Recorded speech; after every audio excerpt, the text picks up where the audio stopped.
Welcome to Merle's Guitar World. Left-hand guitar technique is typically more challenging to accomplish as there are more skills to learn than with the right hand. This is where chords are made and various skills like slides, bends, and pull-offs occur. In this video, I'll discuss the very basics of using the fretting hand. First, let's put a label to our left-hand fingers. With the palm of the left hand facing you, the fingers are labeled T for thumb, then starting with the index finger, 1, then 2, then 3, then fourth finger. Index finger is 1 and little finger is 4. Now is a good time to talk about blisters. One of the most painful parts of learning to play guitar is the blister phase. Not only does it hurt physically, but if you are driven to playing, it hurts mentally as you are forced to take time out to let the blisters heal. A smart thing to do is play until you feel that you may be getting a blister, then shut it down and let your fingers rest. Sometimes the passion of playing overtakes us and we don't realize that it's happening or decide to play through the pain. The good news is that your fingers will eventually form calluses or tough pieces of skin on the ends of your fingers.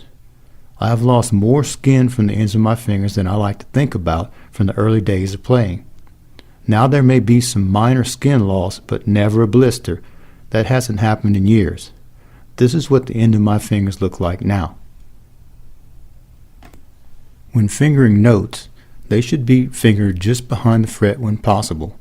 This is true when playing individual notes or playing chords.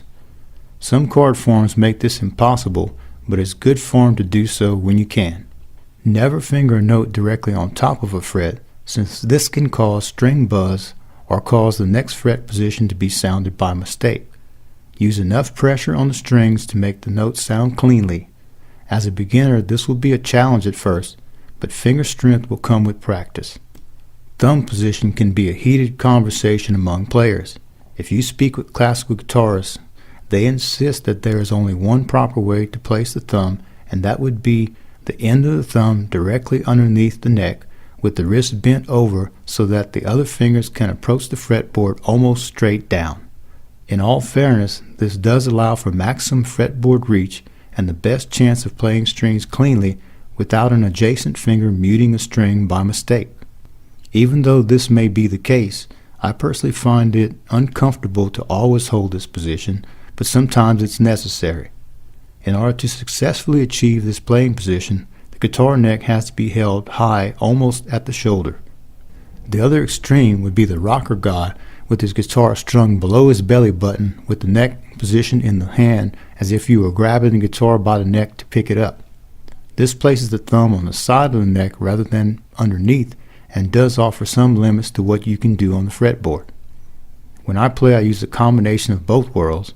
Sometimes I sit the neck in my hand, and other times I place the thumb under the neck when called for. You should choose the method that works best for your style of music that you intend to play.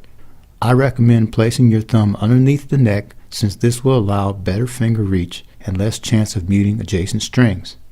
Finger approach should be over the fretboard as straight up and down as possible because there is less chance of muting adjacent strings. Avoid laying fingers flat across the strings. Well, there's my advice about the basics of using the fretting hand. I hope that you found this information useful, and I hope to see you next time at Merle's Guitar World.